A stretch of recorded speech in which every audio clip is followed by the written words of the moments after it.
ሰሞኑን ጠቅላይ ሚኒስትር ዶክተር አብይ አህመድ ከመምህራን ጋር በነበራቸው ውይይት አዳራሹ እስኪንቀጠቀጥ መምህራን እጃቸው እስኪላጥ ያጨበጨቡበት አንድ ታምራዊ የጠቅላይ ሚኒስትር ዶክተር አብይ አህመድ ንግግር ተሰምቷል። ንግግሩም እኔ በህይወት ዘመን እያለው ሳልሞትም አትሊስት የሀገሪቱ 70-80% የሚሆኑ መምህራን መኪና እየነዱ ሃይስኩል በር ላይ መኪናቸውን አቁመው ክላስ ገብተው ሲያስተምሩ ማየት አለብኝ ብለዋል። እነዚህንና ሌሎች ተስፋ የሚሰጡ ለሀገራችን እጅግ በጣም መደመጥ ያለባቸው በመረጋጋት መንፈስ ሆናችሁ ጭብጡን በማስታወሻ ጭምር ልትሰሙት የሚገባ የጠቅላይ ሚኒስትር ዶክተር አብይ አህመድ ከመምህራን ጋር ያደረጉት ውይይት እንበለው እንጂ ሀገራዊ ጉዳዮችን ጠቅለል አድርጎ ያካተተ ንግግር በቪዲዮ ይዘንላችሁ መተናል። እንዲሁም ጠቅላይ ሚኒስትሩ ለመምህራን እኔ በቀጥታ ደመወዝ ቆጥሬ አልከፍልም፣ ለመምህራን ለልጆቻቸው ነው ደመወዝ የምከፍለው ብለዋል። የመምህራን ልጆች እንዴት ነው የደመወዙ ተከፋይ የሚሆኑት? መምህራን ሳይከፈላቸው እንዴት ልጆቻቸው ደመወዝ ያገኛሉ? እያንዳንዱ ጠቅላይ ሚኒስትር የተናገሯት ንግግር ሚስጥር ያላትና ጥበብን በተሞላ መልኩም በሳይንሳዊ መልኩም በፕሪዲክሽን የሚገኝ ልዩ መረጃ ነው። በዚህ ቪዲዮ መጨረሻ ላይ ጉራጌ ተቸግሮ ለአንድ ዓመት ቢቆጥብ የ10 ዓመት ክትፎ ይበላል የሚለውን አባባል የሚተካውን የጠቅላይ ሚኒስትሩን ንግግር እንዲሁም አጠቃላይ ስለ ኑሮ ውድነት፣ ስለ ደመወዝ ጭማሪ፣ ስለ ቤት ክራይ፣ ስለ መኖሪያ ቤት ጠቅለል ያሉ የማህበረሰቡ ችግሮች ጠቅላይ ሚኒስትሩ የሰጣቸው ቃል በቃል የሰጣቸውን ምላሾች በእኛ በኩል ደግሞ ካገኘናቸው መረጃዎች ተነስተን መጨረሻ ላይ የምንነግራችሁ ይሆናል። አሁንም በድጋሚ አብራችሁን ቆዩ። ሁላችሁም እንድታዳምጡት ተጋብዛችኋል። ከቪዲዮ መጨረሻ ላይ ደግሞ አሁንም ጠቅላይ ሚኒስትሩ ከተናገሩት ሌላ ተጨማሪ ማብራሪያና መስማት ያለባችሁ የተለያዩ ልዩ ልዩ መረጃዎችን ይዘንላችሁ መተናል። አብራችሁን ቆዩ በትህትና እንጠይቃለን። እኔ በህይወት እያለው መምህራን 70-80% መኪናቸውን ነድተው ሃይስኩል በር ላይ አቁሞ ሲያስተምሩ ከማየት በላይ ለኔ ደስታ የለም።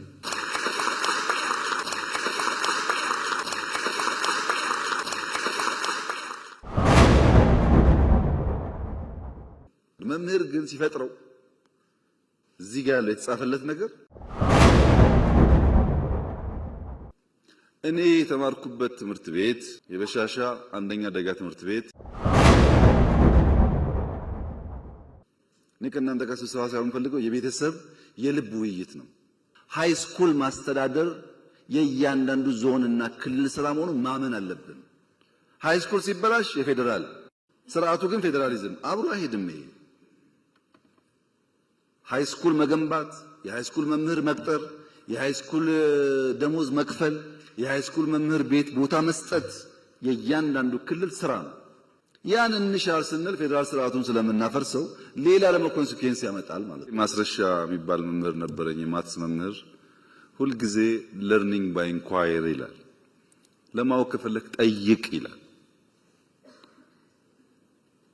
እና መምህራን የሚያራክስ መምህራንን ዝቅ የሚያደርግ አስተሳሰብ እኛ አካባቢ የለም። ሌላ ቦታ ፈልጉት። በጣም ነው የምናከብራችሁ፣ አስፈላጊ እንደሆናችሁ እናምናለን። በኔ ልክ እናንተንም ወታደርንም በፓርላማ ሬኮግናይዝ ያደረገ መንግስት ያለ አይመስለኝም። ያን የማደርግበት ምክንያት ከልቤ ስለማምንበት ነው። መምህራን ሚናቸው ከፍተኛ ነው ብዬ ስለማምን እና አሁንም ውይይት የመጣችሁት ለይስሙላ አይደለም። እያንዳንዷ ፖይንት ተለቅማ እንዴት አድርገን እንደምንሰራባት ለማየት ነው። የሰው ልጅ ፍላጎት እኮ አይሞላም። ደሞዝ ቢጨመር ቤት ቢሰራ ሰው ነን፣ ፍላጎታችን እያደገ ነው የሚሄደው። ከዘመን ጋር ለማደግ መጓጓትም ተገቢ ነገር ነው። ትናንትና 100 ብር ነውና አሁንም 100 ብር አይባልም። እኔ የተማርኩበት ትምህርት ቤት የበሻሻ አንደኛ ደጋ ትምህርት ቤት የተገነባው በዘማቾች ነው። ዘማች የገነባው ነው። ከዛ ፊት አልነበረም ትምህርት ቤት። አርብ እለቀልቃለን፣ ቅዳሜና እሁድ ይደርቃል፣ ሰኞ እንማራለን። ይሄ ነበረኛ ትምህርት ቤት። በእበት እየለቀለቀን እበት አመተን ለቀልቃለን። አሁን ጥያቄው ሶላር ኢነርጂ የለም ከሆነ፣ አሁን ጥያቄው ኮምፒውተር የለም ከሆነ ፕሮግረስ አለ ማለት ነው። እንኳን ጠየቃችሁ ያንም ማግኘት አለብን። ትክክል ነው። ስናወዳደር ግን በሚዛን ይሁን። አሁን ያለውን ለማሳነስ የሌለ ድሮ አንናገር ነው። የሌለ ድሮ ምን ያደርጋል? ለምንድን ነው ይህን ማነሳው? መምህራን ስለሆናችሁ፣ ሎጂክ ስለሚገባችሁ፣ እውነት ስለሚገባችሁ ነው። በሆነ ጊዜ እውነትና ዕውቀት የነገሱበት ሲዝን ዘመን ነበረ። እውነትና ዕውቀት እውነትና ዕውቀት የነገሱበት ሲዝን ማህበረሰብ ጨክኖ ተሰብስቦ ሰርቶ ሀገር ሰርቷል። ለምሳሌ በሁለተኛ ዓለም ጦርነት ኦስትሪያ ቬና ወይም ዋይን የምትባለው ከተማ ኦልሞስት ፈርሳለች። ኦስትሪያ በጣም ቀዝቃዛ ነው። ይሄ ዊንተር ሲዝኑ በረዶ በጣም ቀዝቃዛ ነው። እንኳን ለስራ ለመራመድም አይሆንም። በቂ ሂተር በሌለበት በቂ ቤት በሌለበት የጨከኑ የዛን ዘመን ሰዎች ቀንና ማታ ሰርተው ያኔ አይደለም ዛሬ የምታስቀና ከተማ ሆናለች ቬና። ያ ትውልድ ልጅ ይሸከማል፣ ድንጋይ ይሸከማል፣ ሀገር ይሰራል። ያ አባት ሲሰራ ያየ ልጅ እንደ አባቱ ባይሰቃይም በተሻለ ሁኔታ የተሻለ ሀገር ይረከባል። ኦስትሪያ ደግሞ ተውና ኖርዌይ ይሰዱ። ኖርዌይ ከ6 ወር በላይ በነሱ አባባል 9 ወር ሙሉ ጨለማ ነው፣ በረዶ ጨለማ ነው። እኔና እናንተ ብንሄድ ቅዝቃዜውን የአየር ጸባዩን አንችለውም፣ እንደኛ አይደለም። ግን ኖርዌይ ያሸበረቀች ሀገር ሆና መሰራቷ ብቻ ሳይሆን ለሚቀጥለውም ትውልድ የሚበቃ ሀብት አከማችተዋል። ልጆቻችን እንዳይቸገሩ ብሎ አከማችተዋል። እውነትና ዕውቀት የነገሰበት ሲዝን እና ማህበረሰብ በድፍን አውሮፓ ሀገር ገንብተው ለትውልድ ወረት አስቀምጠው አልፈዋል።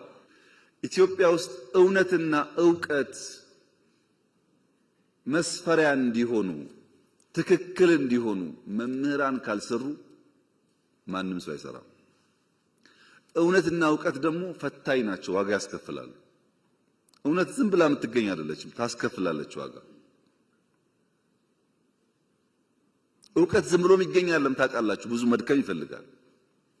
በቀላሉ ማደግ መለወጥ የሚሹ ሰዎች ዕውቀትና እውነትን ገፍተው የቀለለውን ነገር ይወስዳሉ። የለም የቀለለውና አቋራጩ ጥፋት ያመጣል። ቢከብድም እንኳ ታሪክ መቀየር ያለብን እኛንን ብለን እንድንነሳ የአንበሳውን ድርሻ መውሰድ ያለበት መምህር ነው። መምህር ግን ሲፈጥረው እዚህ ጋር ያለው የተጻፈለት ነገር ትውልድ መስራት፣ መድከም፣ መስጠት ነው። ወታደርም እንደዚሁ ነው። ምንም ደሞዝ ቢከፈል ለመምህር እንዴት ሊበቃ ይችላል? ሊበቃ እኮ አይችልም። ስራችሁ 90% መስጠት ነው። ለመኖር ብትቀበሉ እናንተ የተፈጠራችሁት 90% ለመስጠት ነው። በተለይ እንደ ኢትዮጵያ ያለ ከእውነትና ዕውቀት የራቀ ማህበረሰብ ደግሞ ሲኖር የመምህራን ሚና አብዛኛው መስጠት ነው። ዕውቀት የሚባለው ዳታ ኮሌክሽን የሚባለው ጉዳይ አንደኛው ካለፈው መማር አለብን። ለምሳሌ ፖለቲከኞች ኦኬ ኃይለ ሥላሴ እንዴት ወደቁ? ደርግ እንዴት አድርጎ ነው የጣላቸው? ምን ችግር ነበረበት? ደርግ ንጉሱን ሲጥል ምንድነው ያበላሸው ነገር? እሺ ኢህአዴግ የሚባለውስ እንዴት መቶ ደርግን ያሸነፈው? ከዛ ያሁኑስ እንዴት መጣ? እቺን እንኳን ለመማር ዝግጁ ካልሆኑ ደርግ ያደረገውን ለመድገም ኢህአዴግ ያደረገውን ለመድገም እኛ ያደረግነውን ለመድገም ከሆነ እንዴት ይሆናል? ከታሪክ መማር ማለት ትናንት ያለፈውን ነገር በወጉ ባያስ ሳይሆኑ ጀጅመንታል ሳይሆኑ መፈተሽ ማለት ነው። እኔ ከእናንተ ጋር ስብሰባ ሳይሆን ፈልገው የቤተሰብ የልብ ውይይት ነው። ያለውንም ችግር እንድታቁት፣ ያለውን እድል እንድታቁት፣ እዛም ላይ ሰፖርት እንድታደርጉና ለልጆቻችን የተሻለ ሀገር እንድንሰራ ነው። ይሄንን እንደ መግቢያ ካነሳው በኋላ ጥያቄዎቻችሁን በሶስት ማቀፍ ብናይ አንደኛው አጠቃላይ ከሀገሪቱ ሁኔታ ጋር ቢታይ ኢትዮጵያ ካለችበት ሁኔታ አንጻር መታየት አለበት። አንዳንድ ጉዳይ በንጽጽር የምናነሳው ዋጋ የለውም፣ እኛ ካለንበት ጋር ስለማይጣጣም ዋጋ የለውም። እኛ ካለንበት ተጨባጭ ሁኔታ ጋር ግን ሲመሳከር ዛሬም ባይሆን ነገ ለመፍትሄ እንድንሰራ ያግዛል። ለምሳሌ ነፃ ሕክምና፣ ነፃ ትምህርት፣ መኖሪያ ቤት፣ ቀረጥ ነፃ፣ ኮሚሽን የመሳሰሉ ጉዳዮች ደምረን ብናየው ከሌሎች ዘርፎች ጋር ያም ሆኖ ግን መምህራንን ለማገዝ ሕክምና እንዴት ነው የማህበራዊ ዋስትና አስፋፍተን አንድ መምህር ሲታመም ሳይቸገር ሊታከም የሚችለው ኢኖቬቲቭ በሆነ መንገድ እንዴት እንፍታው ብለን ማሰብ አለብን። ግን ስናስብ የትምህርቱንም የወታደሩንም የጤናውንም ሌላውም ሴክተር ደምረን መሆን አለበት። አሁን ቀረጥ ነፃ ከደሞዝ ግብር ቢቀነስ አላችሁ፣ መኪና ነፃ ቢገባ አላችሁ፣ ከዛ ደግሞ ደሞዝ ቢጨመር አላችሁ። አብሮ እኮ አይሄድም። መምህር መኖር አቅቶታል አላችሁ፣ ከውጭ ሀገር መኪና ቢያስገባ አላችሁ። አብሮ አይሄድም። ይሄ መኖር ያቃተው እንዴት ያስገባል መኪና? እውነታቸውን መኖር ተቸግረዋል ብዬ እንዳላስብ መኪና እንድናስገባ ደግሞ ዲዩቲ ፍሪ ፍቀድልን አላችሁ። 10 ሰውም ሊሆን ይችላል ያ ሰውዬ። ስንነጋገር ግን በወል እንየው ጉዳዩን። እኔ በህይወት እያለው መምህራን 70-80% መኪናቸውን ነድተው ሃይ ስኩል በር ላይ አቁሞ ሲያስተምሩ ከማየት በላይ ለኔ ደስታ የለም። ይሄን ለማየት ብታደር ከምንም በላይ የምፈልገው ጉዳይ ነው። ይሄን ለማድረግ ግን ምን እየሰራን እንደሆነ ውስጥ አነሳላችሁና እነዚያ ጉዳይ ሲመለሱ ነው ምላሽ እያገኘ የሚሄደው። ትናንትና ወዲያ ገደማ ነጋዴዎች ጋር ውይይት ነበረኝ። ዘሆል ነጋዴ ያነሳው ልክ እናንተ ደሞዝ እንዳላችሁት ግብር ቀንስልን፣ ዘሆል እዚያ ግብር ቀንስልን፣ እዚህ ደሞዝ ጨምርልን። ሃይ ስኩል ማስተዳደር የእያንዳንዱ ዞንና ክልል ስራ መሆኑን ማመን አለብን። ሃይ ስኩል ሲበላሽ የፌዴራል ስርዓቱ ግን ፌዴራሊዝም አብሮ አይሄድም። ይሄ ሃይ ስኩል መገንባት፣ የሃይ ስኩል መምህር መቅጠር፣ የሃይ ስኩል ደሞዝ መክፈል፣ የሃይ ስኩል መምህር ቤት ቦታ መስጠት የእያንዳንዱ ክልል ስራ ነው። ያን እንሻር ስንል ፌዴራል ስርዓቱን ስለምናፈርሰው ሌላ ለመኮንሲኩዌንስ ያመጣል ማለት ነው።